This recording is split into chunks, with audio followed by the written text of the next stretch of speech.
Willkommen zu einem neuen Video auf meinem Kanal. Ja, heute mal ein bisschen weniger Vinyl, aber auch eine Sache, die ich auf meinem Kanal ja gerne vorantreiben möchte. Und zwar geht es heute um das Wacken Festival, weil ich hatte am Donnerstag die Chance, auf dem Wacken Festival zu sein. Und ja, für euch mich da ein bisschen umzugucken, das war für mich auch sehr interessant, weil es war das erste Mal für mich, dass ich auf dem Wacken Festival überhaupt war. Und ja, wie soll es anders sein? Ich hatte jetzt wettertechnisch nicht das Riesenglück, aber auch nicht das Riesenpech am Donnerstag. Nach dem Intro erzähle ich euch mehr.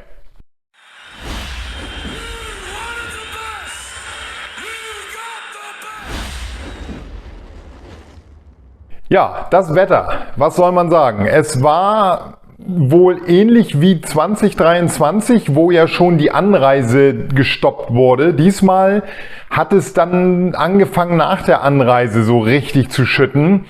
Und die Verhältnisse auf dem Platz, die seht ihr jetzt hier so ein bisschen eingeblendet, waren nicht so richtig gut. Es war wirklich Matsch über die Knöchel und das Gute war, am Donnerstag war das Wetter sehr, sehr trocken. Es gab Sonne, es gab zwei mini kleine Schauer, die waren auszuhalten und der Rest war wirklich eigentlich ein gutes T-Shirt-Wetter, wodurch ich mir auch einen fetten Sonnenbrand im Nacken eingefangen habe und ja, trotzdem ist man durch knöchelhohen Matsch gewartet.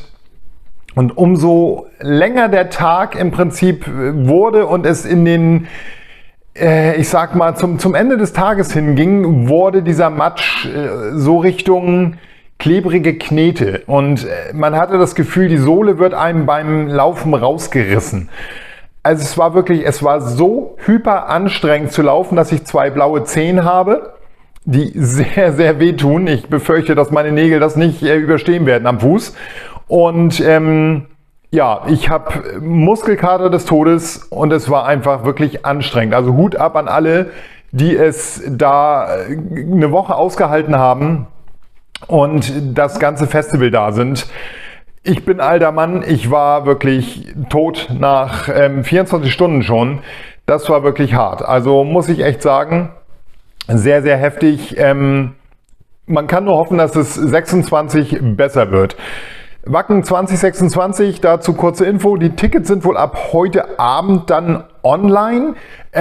Sehr geil, In Flames spielen, ist für mich natürlich eine mega Band, ich liebe In Flames, war eine Ankündigung, die ich sehr, sehr cool fand. Gestern Abend habe ich den Livestream von Machine Head geguckt, da waren auch nicht mehr so viele Leute auf dem Gelände. Es hat mächtig geregnet, aber Machine Head hat eine geile Show abgeliefert, muss man echt sagen, mega, mega cool. Die Jungs liefern einfach immer ab und ja, alle, die wahrscheinlich noch da gewesen sind, haben da auch trotz des Wetters eine geile Show bekommen. Heute zeige ich euch ein bisschen, was ich vom Wacken Festival mitgenommen habe. Es kommt nächste Woche noch ein Video, wo ihr seht, was es da so ein bisschen zu sehen gibt. Besonders die Verkaufsstände, weil ich war unterwegs in der Hoffnung, da vielleicht Vinyl zu kriegen. Und ich habe Vinyl gefunden. So viel vorab. Also das Video kommt nächste Woche. Ja, es war leider nicht ganz so, wie ich dachte, aber es gibt trotzdem viele, viele coole Sachen, aber dazu mehr im nächsten Video.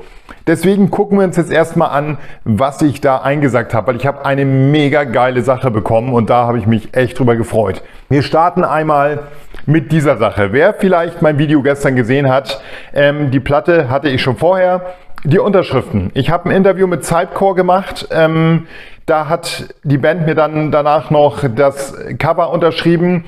Freut mich sehr. Ich bin Vinylsammler. Ich liebe signiertes Vinyl. Bekommt natürlich einen Ehrenplatz in meiner Sammlung. Wer das Video noch nicht gesehen hat mit dem Interview von Cypcore, guckt es euch an. Dominik, der Sänger, hat da ein bisschen mir wie nennt man das? Hat mir Rede und Antwort gestanden. So, genau. Und ja, es war ein cooles Interview, er hat coole Sachen erzählt. Guckt rein, es ist eine mega Band mit, finde ich, einer mega Platte und überhaupt geilen Songs. Guckt euch das Interview an, es hat sich wirklich gelohnt und hat viel, viel Spaß gemacht. Dann habe ich in der Wacken United Area, ja, ich war mit meiner Tochter da, weil meine, ich sag mal, Hilfe, die ich mitnehme für so Interviewgeschichten leider zeitlich nicht konnte. Und demnach musste ich meine Tochter dazu nötigen, dass sie mitkommt, weil sie mag Metal nun mal gar nicht und hat das dann da durchgestanden. Und da war im Wacken United Bereich eine Band, die hat uns das hier gegeben. Und zwar sind das Primal Instinct. Das sind Hasenohren, ja, ihr seht es richtig, zum Aufsetzen, weil das Maskottchen der Band ist so ein böser Hase, ähnlich wie bei Donnie Darko, die Richtung. Ich habe da mal reingehört und war erstaunt, die Jungs sind echt verdammt gut. Also auch da hört mal rein, Primal Instinct, lohnt sich. Ich muss da noch mehr reinhören, weil die Jungs klingen echt nicht schlecht. Und diese Hasenohren, ja, haben wir da bekommen. Fand ich sehr, sehr witzig. Ich kannte die Jungs nicht, hätte ich sonst vielleicht auch noch ein kurzes Interview gemacht, aber mir war das halt überhaupt nicht geläufig, demnach habe ich das so ein bisschen verpasst, die Chance. Aber egal, hier die Hasenohren, guckt rein, Primal Instinct oder hört rein bei Spotify, findet ihr die. Sehr coole Band, wie ich finde. Ja, ihr seht, hier habe ich diese Bullhead-Zeitung liegen, die gab es da auch. Da seht ihr hier die Map, da sind die Harder Faster Stage, hier oben war der Wacken United Bereich und dann ging das halt in dieses Hauptgelände da rein. Ja, es ist einfach riesig und wenn ihr euch, ich sag mal, von da nach da oben bewegt, seid ihr wirklich tot. Und wenn ihr dann wieder zurück müsst, ist man doppelt so tot durch diesen Schlamm. Es war wirklich echt hart. So, das gab es auch noch hier, eine Wackentasche, da war die Zeitung drin, sehr, sehr cool. Die gab es im Wacken United Bereich. Die habe ich auch noch mitgenommen, weil ich die mega gut fand. Dann habe ich mir natürlich ein T-Shirt gekauft. Obwohl, nee, halt.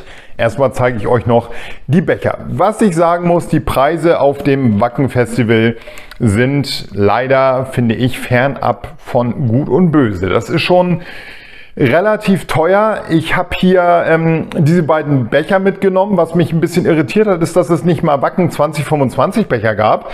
Entweder habe ich keine gesehen, aber wir hatten nur 2024, 2023 in der Hand. Ich glaube, es gab sogar noch 22er Becher. Und dann habe ich hier noch so einen Estimated 1990 Becher bekommen. Den fand ich dann ganz cool. Ich habe die beiden behalten. Der Pfand für diese Becher ist 2 Euro. Das heißt, ich halte hier 4 Euro in der Hand. Ja, ist halt Pfand gewesen. Hätte ich mir auch wiederholen können. Ich wollte es als Andenken gerne behalten. Deswegen habe ich die mitgenommen. Die beiden Becher. Jo, aber ansonsten die Preise auf dem Festival sehr, sehr heftig. Ich rede gleich auch noch ein bisschen über die Bands. Dann haben wir hier das T-Shirt. Wacken 2025. So ein T-Shirt hat schlappe 35 Euro gekostet, ist mittlerweile ein Standardpreis für T-Shirts auf Konzerten, finde ich. Ich finde die Qualität sehr gut und ich fand das hier sehr genial. Das ist so ein leuchtendes Grün und das hat mich einfach angesprochen. Ich fand es das attraktivste T-Shirt, gerade auch hinten drauf die Bands in so einem coolen leuchtenden Grün. Natürlich fett oben Guns N' Roses, für mich natürlich hier wichtig, weswegen ich das T-Shirt haben wollte, Machine Head. Und irgendwo hier unten, ich muss kurz gucken, klein, da sind sie da, Sidecore ist hier unten drauf gedruckt. Ja, sehr genial. Leider für mich diesmal wenig Bands dabei, die ich feiere. Guns N' Roses, erzähle ich gleich was zu, waren ja okay. Machine Head, ja, ich habe es leider nicht gesehen. Mega cool gestern im Livestream angeguckt. Ansonsten hört es hier für mich auf. Lita Ford war am Mittwoch, konnte ich nicht gucken. Clawfinger habe ich ein bisschen reingeguckt. Allerdings musste ich dann abbrechen, weil wir dann zum Interview langsam mussten mit Sidecore. Clawfinger hätte ich gern meine Songs gehört, die ich cool finde. Ja, ist jetzt keine Band, die ich so richtig genial finde, aber es gibt halt ein paar Songs, die ich ganz geil finde. Ist schon eine coole Band.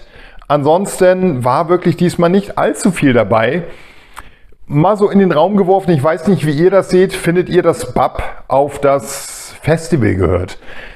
Ich muss gestehen, weiß ich nicht. Ist das Metal? Ich finde nicht. Also eigentlich da so eine kleine Fehlplatzierung. Ja, ansonsten viele Bands, die ich namentlich kenne, nicht höre. Viele Bands, die ich namentlich nicht kenne und demnach auch nicht höre. Also da ist wirklich, ja, Wasp hätte ich eigentlich auch ganz gern gesehen, habe ich leider nicht gesehen. Dimmu Borgir, weiß ich gar nicht, ob ich da irgendwie an der Bühne vorbeigewackelt bin. Auf jeden Fall waren wenig Bands diesmal da, die so richtig meinen Geschmack treffen. Da ist nur hervorzuheben Machine Head. Gut, jetzt kommt das Highlight, was ich gefunden habe und da bin ich wirklich mega glücklich und ich zeige euch im nächsten Video noch das zweite T-Shirt, was ich leider, ich Trottel, nicht mitgenommen habe. Und zwar ist es das hier. Ein T-Shirt für 20 € von KISS, und zwar von den Spirituosen. Deswegen auch Drink It Up anstatt Lick It Up. Das geht hier halt, es gibt ja diesen Cold Gin, es gibt diesen Black Diamond Rum und solche Geschichten von KISS. Und das ist wohl irgendwie ein T-Shirt dazu. Das bekommt man wohl, wenn man so ein Bundle bei Brands for Fans oder so bestellt, dann gibt es das T-Shirt mit dazu. Also das auf jeden Fall richtig geil. Ich weiß nicht, ob ihr das sehen könnt. Das ist ein Silber-Glitzerdruck. Ich fand's mega. Es gab das Ganze auch noch mit Black Diamond Rum oder Rum, wie auch immer man das nennen möchte.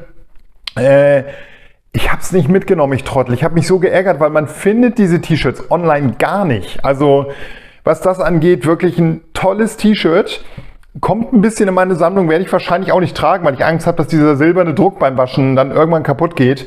Dafür ist es einfach zu schade. Das ist wirklich ja, so ein T-Shirt, was ich in Ehren halten werde. Sehr geil. Habe ich mich mega gefreut, das bekommen zu haben und auch echt nicht mit gerechnet.